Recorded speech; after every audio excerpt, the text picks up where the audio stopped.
Hey everybody, welcome back. Actually, it's been a while since I've made one of these and got in front of the camera, so bear with me. I'm a little out of practice.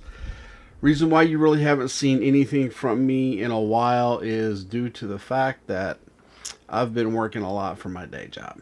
But we got to do what we got to do to pay the bills. That being said, let's talk about this lens right here.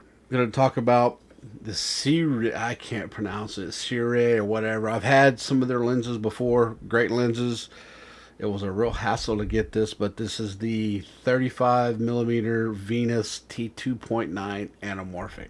So, let's get into it. Welcome back. As said, this is what we're talking about today. I'm not going to hold this thing too much because it's been a weird day for me and I might drop it, and I really don't want to do that, so I'm going to set it down. So, I am not going to go into a very technical about this lens at all. There's a lot of them already out there. If you want to see the technical reviews and what it can do and all that, go check them out. I'm not going to leave links because there's just too many. But what I will do is I will talk about the few times that I have used this, and I will put some video footage up later on so you can see. But I'm doing more and more filming again and getting back into it. So I bought this lens. I could not pass it up. I think it was over 40% off on B&H. So there was no way I was passing this up. I've been wanting an anamorphic for a while. At the time, just didn't want to pay the price. So, like I said, almost over 40% off. I wasn't going to pass it up. So once I got it in, I actually took it out, and me and my mini-me decided to go to our Carnival that we had here in town. I caught it on the last night that it was here, so I actually walked around, got a lot of video, learned how to play with it, shooting it on my S5IIX, learned how to do the D-squeeze and all that fun stuff, and even use the stabilization, which is really good. I mean, I shot all of it handheld, which you'll see there's still going to be movement in it, but I mean the stabilization that is included just with the Lumix S5IIX for anamorphic D-squeeze and anamorphic lenses is amazing.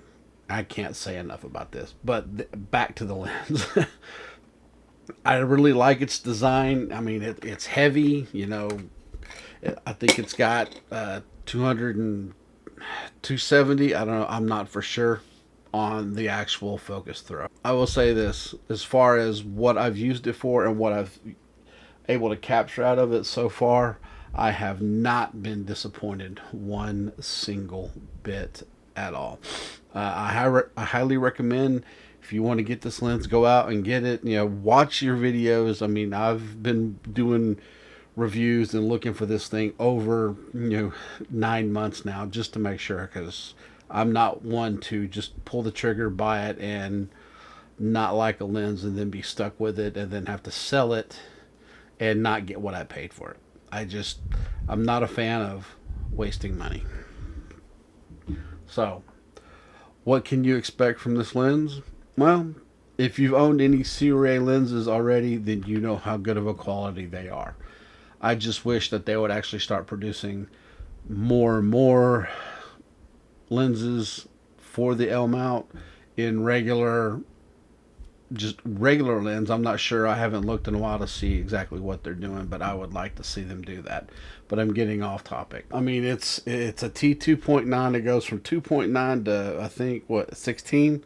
So, I mean, that's not a bad use, but if you are going to use it during the day, just like anything else, F16, especially where I live, it's definitely, you will need an ND filter for it.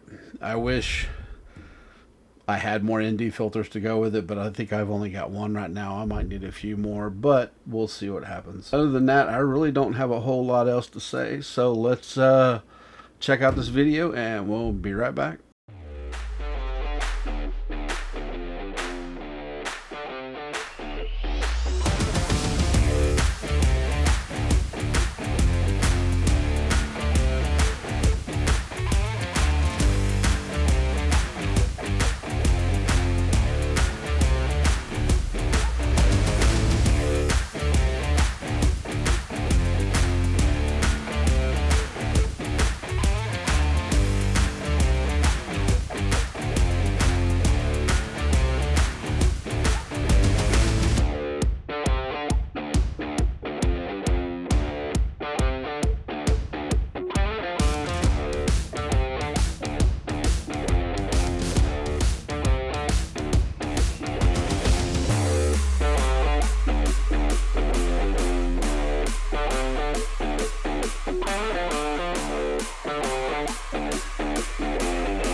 hope y'all liked that video.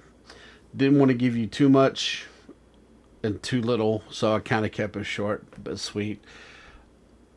Enjoy the video. Also, I've actually started taking some photos with it in anamorphic mode, and with the de-squeeze, and then actually de-squeezing them in post, and for they make a pretty good image as far as what you're gonna get. I mean, to me, I liken it to the X-Pen mode that you got here in the S5IIX, and even when I had my Fuji 50R, it had an X-Pen mode in it as well.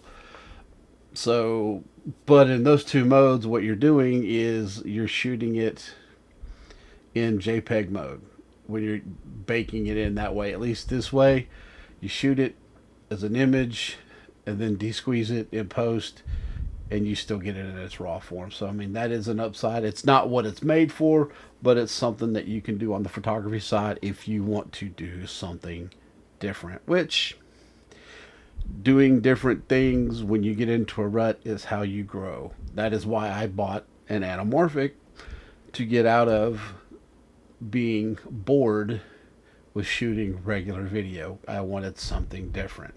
So, well, I hope you found this informational. If you have any questions, just drop a comment down below. I'll do my best to answer it. And that being said, today is Memorial Day. Please remember what the day is for. Don't go out, get drunk, and party. That's not what the day is for. Yes, it's nice when you thank us veterans for our service, but today is an actual day for remembering those that paid the ultimate price, who did not come home, who paid for our freedom, your freedom, here in the United States and abroad, and even overseas for the foreign countries who have lost their service members, who paid the ultimate price for them as well. So, stop, remember, and just be thankful for what you have. Everybody else, hey, have a good one. I know you may not support the military, but you know what? These people did this on their own. They weren't forced to. So at least give them the respect for that, which I do. I did my time.